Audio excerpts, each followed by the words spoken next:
Hello मेरे छात्रों, मित्रों और विद्यार्थियों। अब हम एक नए चैप्टर की तरफ बढ़ते हैं जिसका नाम है high altitude and space physiology. High altitude. High altitude धरती का वो हिस्सा है जो मीन सी लेवल से 8000 फीट से ज्यादा ऊंचाई पर होता है। लोग इस लेवल तक बिना किसी बुरे असर, एडवर्स इफेक्ट के जा सकते हैं। हाई एल्टीट्यूड की खासियत वहां का लो बैरोमेट्रिक प्रेशर है। हालांकि एटमॉस्फेयर में मौजूद ऑक्सीजन की मात्रा सी लेवल जितनी ही होती है, लेकिन लो बैरोमेट्रिक प्रेशर की वजह से गैसेस का, खासकर ऑक्सीजन का पार्शियल प्रेशर प्रोपोर्शनली घट जाता है। इससे हाइपोक्सिया, ऑक्सीजन की कमी हो जाती है। हाई एल्टीट्यूड पर कार्बन डाइऑक्साइड बहुत ही नेग्लिजिबल, ना के बराबर होती है और इससे कोई प्रॉब्लम नहीं होती। Table 128.1 different altitudes. Altitude feet meter. High altitude 8000 से 13000, 2500 से 4000। वेरी हाई एल्टीट्यूड 13000 से 18000, 4000 से 5500। Extreme altitude greater than 18000, greater than 5500। Barometric pressure and partial pressure of oxygen at different altitudes. अलग अलग ऊंचाइयों पर बैरोमेट्रिक प्रेशर घटता है, उसी के मुताबिक ऑक्सीजन का पार्शियल प्रेशर भी कम हो जाता है और शरीर पर विभिन्न वेरियस इफेक्ट्स पैदा करता है। Changes in the body at high altitude. जब कोई व्यक्ति हाई एल्टीट्यूड के संपर्क में आता है, खासकर रैपिड एसेंट, तेजी से ऊपर जाने के जरिए, तो शरीर के अलग अलग सिस्टम्स कम हुई ऑक्सीजन टेंशन के साथ तालमेल कोप नहीं बिठा पाते और हाइपोक्सिया के असर शुरू हो जाते हैं। हाइपोक्सिया के अलावा कुछ और फैक्टर्स भी हाई एल्टीट्यूड पर बॉडी फंक्शंस में होने वाले बदलावों के लिए जिम्मेदार होते हैं। Factors affecting physiological functions at high altitude. 1. Hypoxia. 2. Expansion of gases, gases का फैलना। 3. एटमॉस्फेरिक टेम्परेचर में गिरावट। 4. Light rays. Effects of hypoxia. Hypoxia के इफेक्ट्स के लिए चैप्टर 127 देखें। ये लीजिए, बुक्स पढ़िए।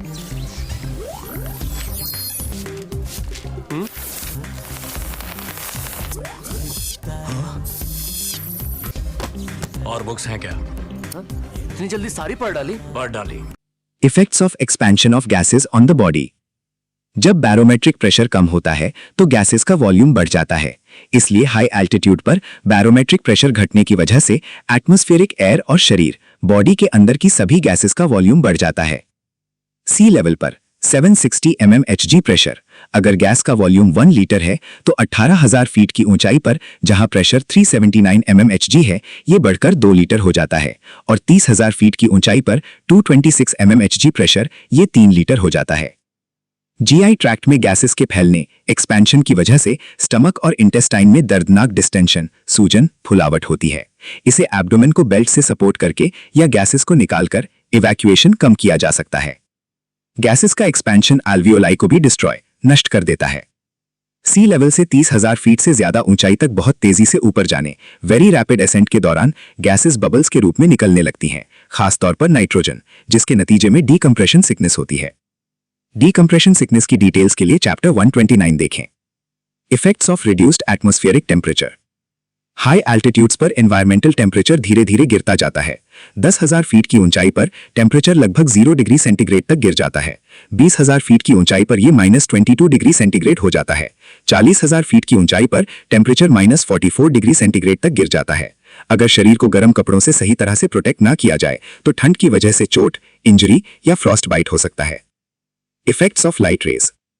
सनलाइट की कई हानिकारक किरणें, जैसे कि अल्ट्रावायलेट रेज की वजह से स्किन को चोट पहुंचने का खतरा बढ़ जाता है। इसके अलावा बर्फ, स्नो से रिफ्लेक्ट होने वाली सूरज की किरणें आंख की रेटिना को नुकसान पहुंचा सकती हैं, अगर उन्हें सही टिंटेड ग्लासेस, चश्मों से प्रोटेक्ट ना किया जाए। इन सभी इफेक्ट्स की गंभीरता, सिवियरिटी इस बात पर डिपेंड करती है कि कोई कितनी तेजी से हाई एल्टीट्यूड पर ऊपर जाता है। स्लो एसेंट, धीरे ऊपर जाने में इफेक्ट्स कम या मॉडरेट होते हैं, जबकि रैपिड एसेंट, तेजी से ऊपर जाने में ये सिवियर, गंभीर होते हैं। Mountain sickness. Definition. Mountain sickness एक ऐसी कंडीशन है जो हाई एल्टीट्यूड पर हाइपोक्सिया, ऑक्सीजन की कमी के बुरे प्रभावों, एडवर्स इफेक्ट्स की वजह से होती है। ये आमतौर पर उन लोगों में डेवलप होती है जो पहली बार हाई एल्टीट्यूड पर जाते हैं। एक्लिमेटाइज्ड, वहां के माहौल में ढलने से पहले इन लोगों में एक दिन के अंदर ही ये लक्षण दिखाई देने लगते हैं। सिम्टम्स। माउंटेन सिकनेस में सिम्टम्स ज्यादातर digestive system, cardiovascular system, respiratory system और नर्वस सिस्टम में दिखाई देते हैं। माउंटेन सिकनेस के सिम्टम्स नीचे दिए गए हैं।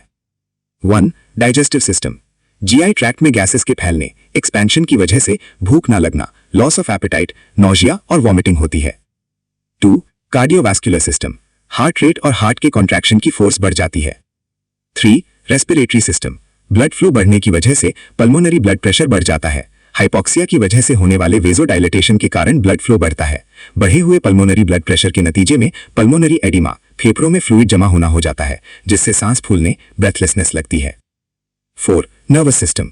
नर्वस सिस्टम में होने वाले सिम्टम्स हैं सिर दर्द, हेडेक, डिप्रेशन, डिसओरिएंटेशन, इरिटेबिलिटी, चिड़चिड़ापन, नींद की कमी, कमजोरी और थकान, फटीग होती है। ये सिम्टम्स सेरेब्रल एडिमा, ब्रेन में सूजन या फ्लूइड जमा होना की वजह से डेवलप होते हैं। हाई एल्टीट्यूड पर अचानक हाइपोक्सिया के संपर्क में आने से ब्रेन में वेजोडाइलेटेशन होता है। सेरेब्रल ब्लड फ्लो का ऑटो रेगुलेशन मैकेनिज्म हाइपोक्सिया के साथ तालमेल बिठाने, कोप करने में फेल हो जाता है।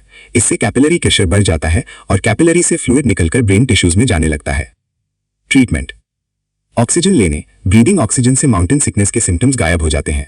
एक्लाइमेटाइजेशन। डेफिनेशन। एक्लाइमेटाइजेशन का मतलब है हाई ऑल्टीट्यूड पर बॉडी द्वारा किए गए एडेप्टेशंस या अनुकूलन या एडजस्टमेंट्स। जब कोई व्यक्ति कई दिनों या हफ्तों तक हाई ऑल्टीट्यूड पर रहता है तो उसका शरीर धीरे धीरे कम ऑक्सीजन टेंशन के मुताबिक ढल जाता है, जिससे हाइपोक्सिक इफेक्ट्स कम हो जाते हैं। ये व्यक्ति को और ऊंचाई पर जाने के लायक बनाता है। Changes during एक्लाइमेटाइजेशन। एक्लाइमेटाइजेशन के दौरान होने वाले अलग अलग बदलाव बॉडी को हाई ऑल्टीट्यूड पर हाइपोक्सिया के बुरे प्रभावों से लड़ने में मदद करते हैं। एक्लाइमेटाइजेशन के दौरान बॉडी में नीचे दिए गए बदलाव होते हैं। 1. Changes in blood. एक्लाइमेटाइजेशन के दौरान आरबीसी काउंट बढ़ जाता है और packed cell volume PCV normal 45% से बढ़कर लगभग 59% हो जाता है। ब्लड में हीमोग्लोबिन कंटेंट 15 ग्राम परसेंट से बढ़कर 20 ग्राम परसेंट हो जाता है। इस वजह से ब्लड की ऑक्सीजन कैरिंग कैपेसिटी बढ़ जाती है। इस तरह हाइपोक्सिया के बावजूद टिश्यूज तक ज्यादा ऑक्सीजन पहुंचाई जा सकती है। पैक्ड सेल वॉल्यूम और हीमोग्लोबिन कंटेंट में ये बढ़ोतरी एरिथ्रोपोइटिन के एक्शंस की वजह से होती है। आरबीसी काउंट, पीसीवी और हीमोग्लोबिन में ये बढ़ोतरी एरिथ्रोपोइटिन की वजह से होती है, जो किडनी के जक्स्टाग्लोमेरुलर अपैरेटस से रिलीज होता है। 2. Changes in cardiovascular system. High altitude पर कार्डियोवैस्कुलर सिस्टम की ओवरऑल एक्टिविटी बढ़ जाती है। हार्ट रेट, हार्ट के कॉन्ट्रैक्शन की फोर्स और कार्डियक आउटपुट में बढ़ोतरी होती है।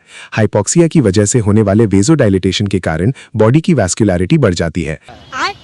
इस वजह से वाइटल ऑर्गन्स जैसे हार्ट, ब्रेन और मसल्स तक ब्लड फ्लो बढ़ जाता है।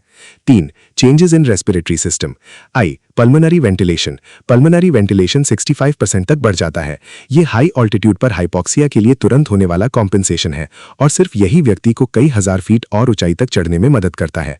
पल्मोनरी वेंटिलेशन में बढ़ोतरी कीमोरिसेप्टर्स की स्टिमुलेशन की वजह से होती है। चैप्टर 126। आई. Pulmonary hypertension. बढ़े हुए कार्डियक आउटपुट से पल्मोनरी ब्लड फ्लो बढ़ता है, जिससे पल्मोनरी हाइपरटेंशन होता है। ये उन लोगों में भी आम है जो हाई ऑल्टीट्यूड के लिए एक्लाइमेटाइज हो चुके हैं। इनमें से कुछ लोगों में पल्मोनरी हाइपरटेंशन के साथ right ventricular hypertrophy, right ventricle का बढ़ना भी देखा जाता है। I. Diffusing capacity of gases. बढ़े हुए पल्मोनरी ब्लड फ्लो और वेंटिलेशन की वजह से एल्वियोलाई में गैसेस की डिफ्यूजिंग कैपेसिटी बढ़ जाती है। ये ब्लड में ऑक्सीजन के ज्यादा डिफ्यूजन को मुमकिन बनाता है। 4. Changes in tissues. High altitude पर हमेशा रहने वाले इंसानों और जानवरों में मेटाबॉलिक रिएक्शंस में शामिल सेल्यूलर ऑक्सीडेटिव एंजाइम्स सी लेवल पर रहने वालों के मुकाबले ज्यादा होते हैं। जब कोई सी लेवल का रहने वाला व्यक्ति कुछ समय के लिए हाई ऑल्टीट्यूड पर रुकता है तो ऑक्सीडेटिव एंजाइम्स की मात्रा नहीं बढ़ती। ऑक्सीडेटिव एंजाइम्स का लेवल सिर्फ उन्हीं लोगों में बढ़ता है जो पूरी तरह एक्लाइमेटाइज हो चुके हों। ऐसे लोगों में माइटोकॉन्ड्रिया की संख्या नंबर में भी बढ़ोतरी देखी जाती है। Aviation physiology. Aviation physiology aviation environment में बॉडी के फिजियोलॉजिकल रिस्पॉन्सेज की स्टडी है। फ्लाइट मैन्यूवरिंग के दौरान पैदा होने वाली एक्सेलरेटिव फोर्सेज और ग्रेविटेशनल फोर्सेज बॉडी पर बड़ा असर डालती है। एयरक्राफ्ट के पायलट्स और दूसरे क्रू मेंबर्स को इन फोर्सेज के इफेक्ट से लड़ने, ओवरकम करने के लिए ट्रेन किया जाता है। Accelerative force. एक्सेलरेशन का मतलब है वेलोसिटी, रफ्तार में बदलाव। हॉरिजॉन्टल प्लेन में कांस्टेंट वेलोसिटी के साथ सीधा उड़ने से बॉडी पर मिनिमम इफेक्ट्स होते हैं। हालांकि वेलोसिटी में बदलाव सीवियर फिजियोलॉजिकल इफेक्ट्स पैदा करते हैं। फ्लाइट के दौरान लीनियर, रेडियल या सेंट्रिपिटल और एंगुलर एक्सेलरेशन में एक्सेलरेटिव फोर्सेज डेवलप होती हैं। Gravitational force. ग्रेविटेशनल फोर्स, जी फोर्स, वो मेजर फैक्टर है जो एक्सेलरेटिव फोर्स डेवलप करता है। एक्सेलरेशन के दौरान बॉडी में होने वाले फिजियोलॉजिकल चेंजेस के लिए जी फोर्स और वो डायरेक्शन जिसमें बॉडी फोर्स रिसीव करती है जिम्मेदार होते हैं। बॉडी पर ग्रेविटी की फोर्स या पुल को जी यूनिट में एक्सप्रेस किया जाता है। धरती पर यह पुल बॉडी वेट के लिए जिम्मेदार होता है। बैठे, खड़े या लेते हुए पोजीशन में ग्रेविटी की फोर्स बॉडी वेट के बराबर मानी जाती है और इसे 1g कहा जाता है। एक्सेलरेशन में जी यूनिट बढ़ जाता है। अगर हम कहें कि एक्सेलरेशन के दौरान जी यूनिट बढ़कर 5g हो गया है तो इसका मतलब है कि उस पल बॉडी पर ग्रेविटी की फोर्स बॉडी वेट के 5 गुना यानी 5 टाइम्स के बराबर है। एयरप्लेन, एलिवेटर या कार में ट्रैवल करते वक्त अगर स्पीड या डायरेक्शन में अचानक बदलाव होता है तो पैसेंजर्स उल्टी डायरेक्शन में फेंके जाते हैं या सेंट्रीफ्यूज होते हैं। ये जी यूनिट में बदलाव की वजह से होता है। जी यूनिट बढ़ भी सकता है और घट भी सकता है।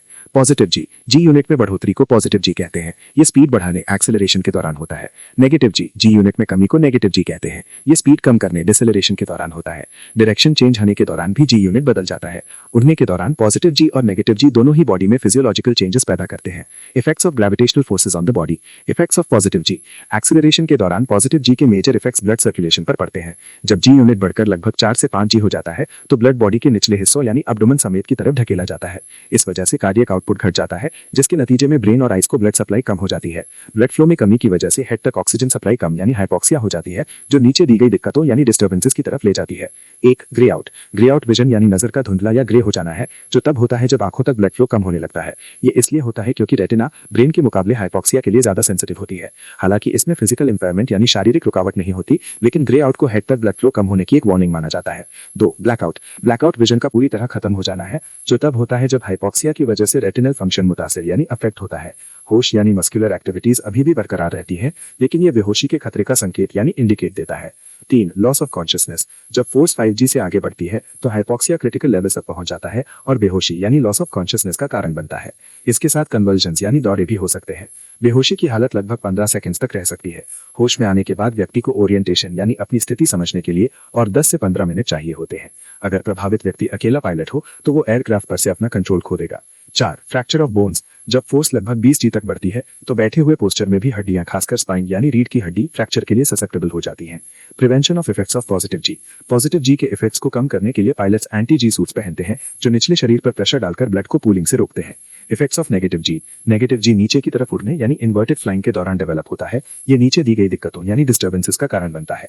1, हाइपरीमिया। जब फोर्स घटकर -4 से -6g हो जाती है तो हेड में हाइपरीमिया यानी ब्लड फ्लो में एबनॉर्मल बढ़ोतरी होती है, क्योंकि ब्लड हेड की तरफ ढकेला जाता है। कभी कभी हेड में ब्लड जमा हो जाता है, जिसके नतीजे में ब्रेन एडीमा होता है। इसमें कंजेशन, चेहरे का लाल होना यानी फ्लशिंग और माइल्ड हेडेक होता है। इस लेवल पर नेगेटिव जी टॉलरेबल यानी बर्दाश्त के लायक होता है और इफेक्ट सिर्फ मोमेंट्री यानी कुछ पल के लिए होते हैं। ब्रेन भी ऐसी स्थितियों में हाइपरीमिया को झेल सकता है। 2, रेड आउट और हेडेक। रेड आउट विजन का धुंधला होना और विजुअल फील्ड का अचानक लाल हो जाना है, जो हेड की ब्लड वेसल्स में खून भर जाने यानी एनगॉचमेंट की वजह से होता है।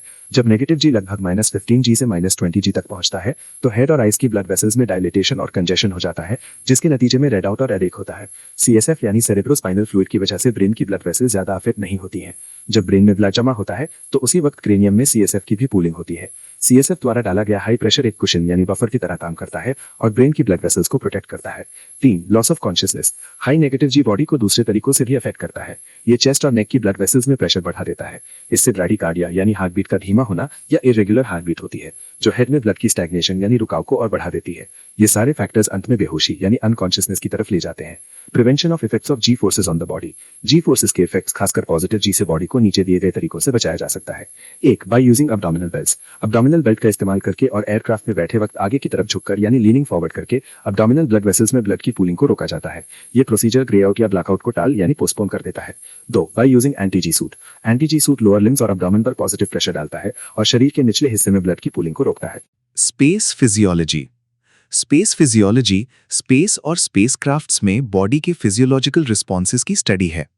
धरती, अर्थ और स्पेस के एनवायरनमेंट के बीच बड़े अंतर एटमॉस्फेयर, रेडिएशन और ग्रेविटी हैं। ये तीनों फैक्टर्स स्पेस में इंसानी सर्वाइवल को चैलेंज करते हैं। एटमॉस्फेरिक फैक्टर्स में एटमॉस्फेरिक प्रेशर, टेम्परेचर, ह्यूमिडिटी और गैस कॉम्पोजिशन शामिल हैं। ये तो लेटेस्ट न्यूज़ है। स्पेसक्राफ्ट या स्पेस लैब में एक स्टेबल और सोफिस्टिकेटेड एनवायरनमेंटल कंट्रोल सिस्टम दिया जाता है, जो सभी एटमॉस्फेरिक फैक्टर्स को धरती के एनवायरनमेंट के करीब मेंटेन करता है। Astronauts launch and entry suit LES भी पहनते हैं। LES एक प्रेशराइज्ड सूट है जो बॉडी को स्पेस एनवायरनमेंट से प्रोटेक्ट करता है। स्पेस में बॉडी को अफेक्ट करने वाला एक और फैक्टर वेटलेसनेस है। वेटलेसनेस ग्रेविटी की कमी, माइक्रोग्रेविटी की वजह से होती है। Effects of travel by spacecraft. Spacecraft से ट्रैवल करते वक्त एस्ट्रोनॉट्स को सिर्फ ब्लास्ट ऑफ, एक्सेलरेशन की वजह से और लैंडिंग, डीसेलरेशन की वजह से के दौरान कुछ इंटेंस सिम्टम्स महसूस होते हैं। इसके अलावा स्पेसक्राफ्ट में ट्रैवल करते वक्त एक्सेलरेटिव फोर्सेस बहुत कम होती हैं, क्योंकि स्पेसक्राफ्ट एयरक्राफ्ट की तरह स्पीड या डायरेक्शन में तेजी से बदलाव नहीं कर सकता। स्पेस ट्रैवल में ज्यादातर फिजियोलॉजिकल चेंजेस वेटलेसनेस की वजह से होते हैं। ये बदलाव एस्ट्रोनॉट की बॉडी को स्पेस एनवायरनमेंट में ढलने, अडेप्टेशन के लिए जिम्मेदार होते हैं। दिक्कत तब पैदा होती है जब वो धरती पर वापस लौटते हैं। उन्हें धरती के एनवायरनमेंट में फिर से ढलने, रीअडेप्ट के लिए काफी समय लगता है। स्पेसक्राफ्ट में वेटलेसनेस के इफेक्ट्स नीचे दिए गए हैं। Effects on cardiovascular systems and kidneys. Cardiovascular changes fluid shift की वजह से होते हैं। ग्रेविटी की कमी की वजह से ब्लड बॉडी के निचले हिस्से से ऊपर के हिस्से, अपर ट्रंक और हेड की तरफ मूव करता है। बढ़े हुए ब्लड फ्लो के साथ तालमेल बिठाने के लिए हार्ट का साइज बढ़ जाता है, एनलार्जमेंट। इसके अलावा अपर पार्ट में दूसरे बॉडी फ्लूइड्स का भी एक्यूमुलेशन होता है। अब बॉडी का कॉम्पेंसेटरी मैकेनिज्म ब्लड और दूसरे फ्लूइड्स की इस बढ़ोतरी को एक सीरियस थ्रेट समझता है और इसे किडनीज के जरिए बड़ी मात्रा में फ्लूइड निकालकर एक्सक्रीट करके ठीक करने लगता है। इस वजह से ब्लड वॉल्यूम कम हो जाता है और स्पेस में हार्ट को ग्रेविटी के खिलाफ ब्लड पंप करने की जरूरत नहीं पड़ती। इसलिए शुरुआत में बढ़ा हुआ हार्ट धीरे धीरे सिकुड़ने लगता है और छोटा हो जाता है। इस इनिशियल फ्लूइड शिफ्ट के दौरान एस्ट्रोनॉट्स को चक्कर, डिजीनेस या बेहोशी जैसा एहसास होता है। पानी के साथ साथ किडनीज इलेक्ट्रोलाइट्स को भी एक्सक्रीट करती हैं। इस वजह से बॉडी फ्लूइड्स की ऑस्मोलालिटी नहीं बदलती, इसलिए थर्स्ट सेंटर स्टिमुलेट नहीं होता और एस्ट्रोनॉट्स को स्पेस ट्रैवल के दौरान प्यास, थर्स्ट महसूस नहीं होती। Effects on blood. यूरिन के जरिए फ्लूइड निकालने की वजह से प्लाज्मा वॉल्यूम घट जाता है। आरबीसी काउंट भी कम हो जाता है और इसे स्पेस एनीमिया कहा जाता है। Effects on muscular skeletal system. Space में माइक्रोग्रेविटी की वजह से मसल्स को ग्रेविटी के खिलाफ बॉडी को सपोर्ट करने की जरूरत नहीं होती। एस्ट्रोनॉट्स अपने पैरों का इस्तेमाल करने की बजाय तैरकर फ्लोटिंग मूव करते हैं। इससे मसल मास और मसल स्ट्रेंथ कम हो जाती है।